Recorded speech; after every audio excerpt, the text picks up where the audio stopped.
What's going on? What's going on, film fam? Welcome to another episode of Chop Willie in the Morning, brought to you by Let the Film Speak. I'm your host, one of your hosts, Chop. Here with my main man, Willie Jack. Willie Jack, how you living this morning, big dog? Oh, man, hey, it's Victory Sunday, and I'll talk about my dog, man. Football Sunday's here, man, so I'm feeling good, feeling great. Already, man. Victory Sunday came early for you, man. Christmas came early for you this week, man. Y'all had a Thursday night one, man. So congratulations on that one. Of course, we're gonna get into that. And y'all know what this is, man. It's the week 9 preview. You know, me and my dog Willie Jack, we're gonna break down and analyze each and every game that's coming up this week. We also gonna sprinkle in a few different fantasy nuggets, man. So tune in for that. But before we do that, we gotta jump into the house rules, man. And it's real simple. That's like, that's share, that's subscribe, and also let's hit that notification bell. Ring that bell, become the newest member of the film fam, invite some friends to come check us out and be in the know of when me and Willie Jack got some things cooking. And I guarantee you, we will not let you down. Willie Jack, we got the announcements, man. Announcements the same as always. One game is already going on as we speak. Of course, we're going to touch on that one, you know, give you an update on the score and everything. But one game is going on, but you got to make sure y'all get them picks in. All right, get the picks in. The rest of the games will lock at 11:55 a.m. Central Standard Time. So make sure y'all get those picks in on time, you know, so I can commence to putting together that butt whooping for everybody, man. We got a little bit of news today, Willie Jack. For sure. A little bit of news, man. And it was one of the guys we just talked about in our last segment on news after the trade deadline, man. Chicago Bears edge rusher Montez Sweat, man. He signs a 4-year deal worth up to $98 million. Willie Jack, I think you need to holler at Alexa, big dog. Alexa, cue that King Dolph get paid. The bag has been secured. You know we love to see that, man. 4 for 98. And the news came so quickly after the after the trade. What was it? 12 hours later. I feel like just that very next day. It was fast for sure. Yeah, and so I do like the move by Ryan Pace. I like the signing as well. This is a very solid piece to add to your edge group, especially one in Chicago that's looking for talent anyway. And honestly, the price tag isn't too bad. That's 24 and a half or so a year. And I think, like I said, those top guys are closer to 30. Your Nick Bosa, your TJ Watts. And so he's a level below that. And I think that's where he probably slots in as well. So I like that signing. Yeah. And I wasn't too surprised that it happened this fast because a lot of times they like to go ahead and get those signings out of the way, especially when you bring a guy in like that and you know you want to keep him long term. I like to try to get those deals out of the way fast, sooner rather than later in terms of how that goes. Also, this deal, $72 million in guarantees is what he gets, man. So hey, go get the bag, Montez Sweat, man. Go get the bag. Go get the money. And the other thing too, I want to bring up in terms of that is what is that going to look like for Chase Young? Is Chase Young gonna get that bag, or is Chase Young just a piece they want for this year, just to try to make that Super Bowl run? So I want to see, especially both of them players getting moved from the same team in the same day, essentially. You know, so I want to see how both of those moves kind of check out, Willie Jack, for sure. Mm-hmm. All right, for sure. Yeah, man. I think we got some people already in here, Willie Jack. I think it's about that time, man. Go ahead and do a film fam check-in with me, man. Who in the building? Man, come on, man. First one through the door, my dog, man. Terrible time, Walker, man, holding down them Houston, Texas. He was in the building today, man. What's good with you, big dog? And, man, come on, man. My dog, Isaiah in the building, man. Hey, Isaiah in the building, baby. He said he's Noti game, man. He was ready, like the loaded this morning, man. So, hey, y'all follow Isaiah Lee, man. Go ahead and ring my bell, man. You know what I'm saying? Ring the bell. That's all we ask. You come in here, you can eat, drink what you want to. Just ring the bell first. That's all we ask you to do. So appreciate my dog Isaiah for sure. Man, Big Chef in the building, man. What's the word, big dog? Come on now. And of course, you know, man, our big dog in the building, man, Jeff, man, player from the Himalayas. You know what's going on, man. So we appreciate all the love, man. Y'all tapping in early this morning for sure. Oh, man, look, Mom's just slid in the building as well. You know we love you, Mama. Appreciate you as always. And what would Chop Willie production be without day one gang Jarrell in the building? What's up, man? Appreciate y'all, man. I hope y'all excited for this football Sunday like me and my dog. Gotcha. And I'm glad y'all in here early and often, man. And so we're going to definitely jump into some of these games. Before we jump into the games, want to give y'all a quick update, man. We got the Germany game going on right now. The Chiefs are up. As we speak, 21-0, man. 21-0. They started off pretty fast. Patrick Mahomes right now has 2 touchdowns in this game, 2 passing touchdowns, 147 yards in the first half. They're in halftime. They also have a fumble return for a touchdown, man.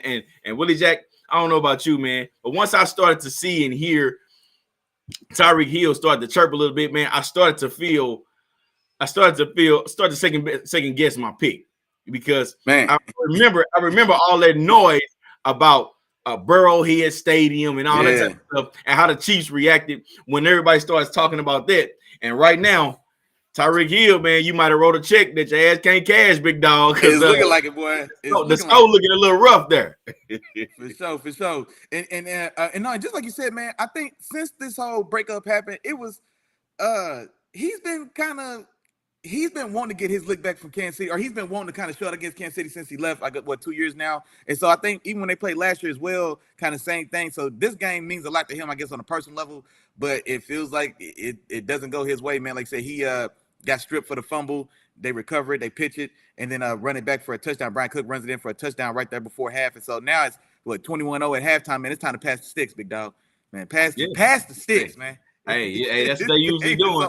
I will say Miami offense, they are explosive enough to get back in this game, so I'm not counting them out yet, but it's not looking real good for them. I'll say that for sure. No doubt. Absolutely, Willie Jack. Well, let's go ahead and jump into the Thursday night recap, Willie Jack. We had your boys. We had the Tennessee Titans go to Pittsburgh to take on the Steelers. Steelers come away with this win at home, 20-16. Willie Jack, talk to me, man. What happened? Hey, man, look here, man. Wasn't pretty.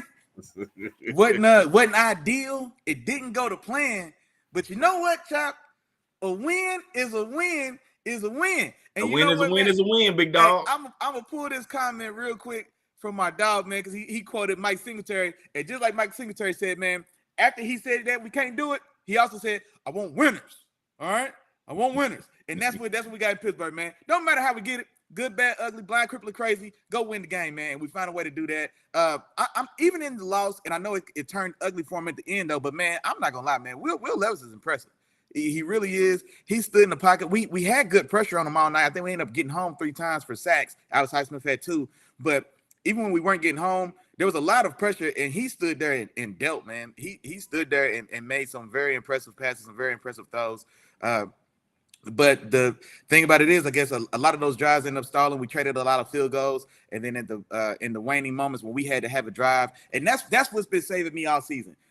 We get to hang around just long enough to where we need one drive to score some points, and somehow in the 5 games we've won, we found a way to score on that one drive when we really had to have it. Deontay Johnson gets his first touchdown in 7 years, or whatever that streak was. Hey, I know that boy was happy to get off of that couch, boy, and get in the end zone for sure. Hey, he didn't even know how to celebrate, man. He just was like, "Oh, damn, what do I do with my hands?" What you do when you get in the end zone? Yeah, like, he didn't know what to do, man. But now cause for concern coming out the game, of course, outside of our terribly struggling offense, Kenny Pickett off target, man, missed just 4 super wide or high throws. Now, he was coming off the rib injury he had suffered the week before, but even still, man, there's throws he missed that we should have had. Missed touchdowns on Connor Hayward coming wide open on a post, splitting the 2 safety look. I mean, just things that he's still missing. So we definitely want to clean it up. But the cause for concern, man, George Pickens had enough already, man. George Pickens finished this game 2 catches for -1 yards. Now, he did cost himself a touchdown. I'm going to say one of them catches was his fault. It really was. And actually, I seen you in the chat commenting on it as well. And so I seen the same thing. I was watching. I was like, come on, big dog. Like, come on, man. Y'all been making catches like this is AAU ball now. Since 707 in the 5th grade. You know what I mean? Like these days. So he had 3 yards to get that second foot down. It's just like you said, man. There's no excuse for that. Not when you're a player at that caliber, at that level. But man, he didn't wipe the Steelers from his Instagram bio. He did all that. So he's throwing a little fit. And like I said, and not to say that I can't understand his frustration, because we definitely not getting on the ball. But at the same time, you got to do something with the ones you're getting, big dog. Absolutely. You left 7 points on the board that we needed. You left, you know what I'm saying? So, but hopefully, man, we figure out a way to rectify that and get him going, because he's too great a weapon to be just a decoy in this offense, which is what he's being now. Because Deontay Johnson's eating now. You know what I'm saying? Because all the coverage is rolling to GP. And so Deontay Johnson's doing this thing in the intermediate like we need him to, but we do have to find a way to get him going. Gotcha. And to piggyback off of the things that you mentioned, Willie Jack, I was going to say a lot of the things that you said, but this score range could have been wider. Like the margin of victory could have been wider because of a lot of those missed throws and because of, just some of those missed opportunities that the Steelers had. And there's been a lot of conversation as of late. Well, y'all been talking about Matt Canada for years now, but as of late, a lot of people still been talking about, is it Matt Canada? Is it Kenny Pickett? Well, it didn't look like Matt Canada Thursday night. It looked like Kenny Pickett that night because he was scheming some guys open. Guys was running open across the field. For sure. Kenny Pickett was just missing them, you know. And if he hits those, he keeps drives going. You guys hold the ball longer, and you know you probably put some more points on the board, you know. So I saw a little bit of that in the game. Everything else you spot on. I did see some flashes and good things from Will Levis. I also believe that Will Levis is going to make this passing offense a little bit better. Okay, I think he's just going to do that. He's going to be that person for this team. And please, I'm gonna keep saying it every week, man. Will y'all make Jaylen Warren the guy in this backfield? Okay, he looks explosive every single week. Looks more explosive than Najee Harris. Najee Harris is just slow, man. Slow. Yeah. I like him as maybe a complimentary short yardage back, you know, or in between the tackles, but he doesn't need to get the bulk of the carries for this particular team. It's not like Jaylen Warren is small either. Jaylen Warren can run between the tackles. So I want to see Jaylen Warren get a little bit more of that. And then also shout out to Cameron Hayward, man. Back in the building, man. Back in the scene. And he definitely had a huge impact on this game and the way that this defense performed. Alex Highsmith and TJ Watt was back at it. Their combination looks better. It looks like, you know, with those three together on the field at the same time, they all make each other better. So good win for the Steelers. They needed that one, you know. And Mike Tomlin, man, is continuing to impress, man, with what he has, just continuing to show. It doesn't matter what I got on the field. I'm gonna find a way to get these dubs. I coach wins. I don't coach it. I don't coach it to look pretty, but I coach it to win. We're gonna figure out a way to win. You know what I'm saying? So the pretty stuff will come on the back end when we start getting the players that we want to hear. So congratulations to your Steelers, dog. No, and I couldn't have said it any better, man. Then we got a good comment for Day One Game Jarrell, man. He sums up all the sentiments of Steelers fans, man. Like for a long time. Now, there was issues with Kennedy in the play calling. It was stale, and it was this, it was that. It was unimaginative. It was all those type of words we could use to say it was trash. And now we're getting to the point where we can't keep making these excuses for Kenny Pickett, man. Like, oh, he's young, he needs to develop. And so now it's getting to the point because I keep seeing these young. I'm looking at C.J. Stroud. Hell, I'm looking at Will Levis. You know what I mean? And so I'm seeing young, inexperienced. I'm looking at Sam Howell. You know what I mean? And so that can't be an excuse anymore. And so now it's almost like I'm almost starting to think more so now, like, man, Matt Canada offense wasn't dry. Just KP maybe KP just ain't got it. And so he's doing the best of what he's got. And so maybe that's now limiting what the things that he can even show, because through all these complaining that we've done about Matt Canada, I was in that group as well. But man, there's been guys open. There's been guys open this whole time, and so Kenny's not getting it done. So Day One Game Jarrell, man, said it's been Kenny and Matt, and we trying to make the excuses that he's young and he's not improving. And so now, very, very astute comment from my dog. And that's the thing too, Willie Jack. And we can get out of here because I know we don't want to stay too long on this particular. But that's the thing too. This offense didn't start looking bad until Ben Roethlisberger started getting old, until Le'Veon Bell left, until AB left. You know what I'm saying? Mm-hmm. Those were top of the line players, you know, at the top of their game at certain points in their career. Ben Roethlisberger was a Super Bowl winning QB. Mm-hmm. Le'Veon Bell was a league leader and just yards from scrimmage. He was a 3 or 4 year All-Pro consecutively. And we know who AB was. So when you don't have those type of guys back there running your offense, of course it's going to take a few steps back. You know, now is it something to where his scheme is getting older? Because we have seen that. You know, we did see. What's my guy over in Dallas now with when he was with Aaron Rodgers? That offense worked. That offense worked at one point, but it started to get old. So it started to get a little stale, which is the reason why Mike McCarthy. That's what I'm looking for. That's the reason why Mike McCarthy ended up leaving Green Bay in the first place. So that's where I'm at with that. Perfect. All right, Willie Jack, let's go ahead and jump into these Sunday games, man. And the first game we got on the slate, we got Minnesota heading to Atlanta to take on the Falcons. Willie Jack, who you got in this game, big dog? Man, well, Minnesota, of course, going to make their first game starting without Kirk Cousins. Josh Dobbs was traded over there to be, potentially a replacement, but he's not slated to start this first game. And this is the first game for your dog, Tyler Heineke, man, getting that starting look with that Atlanta team. Yeah, so I'm taking Atlanta at home. Atlanta's always a difficult stadium to play in. Those fans get loud in that dome when they're not pumping fake sound through the system. They got trouble for that. But no, I definitely think that this is this is one you've got to count this as a win if you're Atlanta. You're right there at 4-3. My dog chopped and told everybody y'all finna win the NFC South, and so that's got to start today. You get a soft opponent. You get a relatively softer opponent. They're coming to your house. They're on their second or third string quarterback. The guy who's starting, I think he started the season as the third string guy. And so this is the game that you've got to have. They're down their top weapon in Justin Jefferson. Now, Jordan Addison is balling. TJ Hawkinson still doing his thing as well. But this is still a game that you've got to get done, and I think they do. I think Tyler Heinicke can come out there and get a little spark, man. I know that Vikings defense has been playing very well the longer we've gotten to the season under Brian Flores, but I still think Heinicke comes in. He's that Fitzmagic style of guy, man. Those first 3-4 games, man, he looks dynamite before sometimes he kind of settles back to where he's at. So I'm looking at 28-17 Atlanta. And so I'm really anxious to kind of see that game as well, just to see how Heinicke looks with those weapons. Oh, and you know what, before I pass it, I believe Drake London may be out for this game. He is out. Okay, Drake yeah. London's out this game. And so Drake London being out, but I definitely expect to still see. I think the passing offense is still going to be way more competent than it has been for sure. Because, like I said, Heinicke has shown the ability to kind of spread the ball around and find a way to make things happen, namely in kind of crunch situations. Absolutely. And I'm with you there, Willie Jack. I'm going Atlanta too. And the reason for me is, of course, I told you I like Taylor Heinicke. I like what he brings to the table, especially in comparison to what Ritter brought. Because I don't think we'll see a lot of those bad QB plays, that we saw for 8 weeks, you know what I'm saying? And this team is still in good position to possibly come away with this division. I don't think we'll see a lot of those goal line fumbles, those fumble snaps at the right on the 1 yard line. Like, there was a lot of just pitiful mistakes that were being made by Desmond Ritter, essentially, that I think will be cleaned up. Now, do I think Heinicke is going to be the best quarterback or just head and shoulders like tremendously better? No, but I think because he eliminates those mistakes, he's going to continue to allow the playmakers that he has around him to continue to make those plays, which is ultimately going to make this team better because they got some guys. You know what I'm saying? They got some guys. And also, we mentioned Drake London being out. I wonder what Kyle Pitts is going to look like with a new quarterback on the center. Does Kyle Pitts show himself to be better with a different quarterback on the center, a guy that's a little bit more competent, a little bit more experienced, and has been there before? So those are some of the things I'm going to be looking at.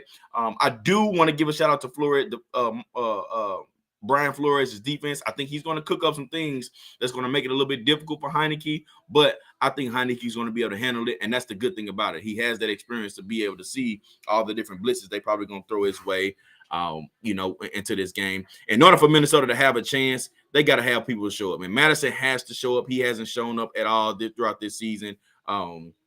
They have to have Jordan Addison continue to show up, and the rookie Jaren Hall, he has to have a performance like something like what's my guy's name? Will Levis did against Atlanta the first week. So he's going to have that type of performance. All in all, like I said, I'm with you, Willie Jack. I don't think it happens. Falcons win this game 24-17. And then, man, day one game, Jarrell had a question for you, man. Is Bijan still the rookie of the year? And then, and how do you think he does against that Vikings defense? As of right now, CJ Stroud has that lead. I would say CJ Stroud is in the lead for their rookie of the year spot, but Bijan is not out of it. And if he can put together a strong second half of the season and help lead them to winning this division, I think he has a strong chance of being that, especially depending on, and it depends on how CJ Stroud plays the rest of the season. But and of course, that always leans towards quarterbacks. Y'all know how that goes too. But if he can put together a strong performance to help lead this team to the division win, I think he still has a chance. Okay, and no, I'm surprised, man. I think I still would have your boy Pikachu in that number one spot, but I think CJ Stroud would be, be one, probably like that next guy. But your boy Pikachu, man, he was. I think he's still we might be right with that. The most individually dominant rookie so far this year. Yeah. Yeah, I think I'm with you there. Good question. Hey, shout out to my dog Isaiah, man. Yeah, he was looking for him as well, man. Yeah, he was right there with you. He's right there with you. All right, cool. We'll roll with that.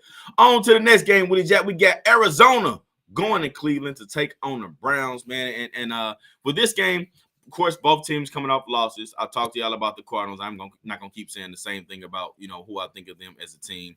But both teams with QB changes coming into this week. Okay, first and foremost, Deshaun is gonna be back. But the last time we seen him, he looked bad, and then he had a little bit of an injury or a little nick up in which he didn't come back. So hopefully he comes back fully healthy this time, and we see a full game of Deshaun Watson, so that we can actually get an accurate, description of what this team is going to look like. All right, and it still may take him a couple games to get his feet up on him, but I just want to see that. And then on the other side, even with Kyler Murray being a full participant in practice the last couple weeks,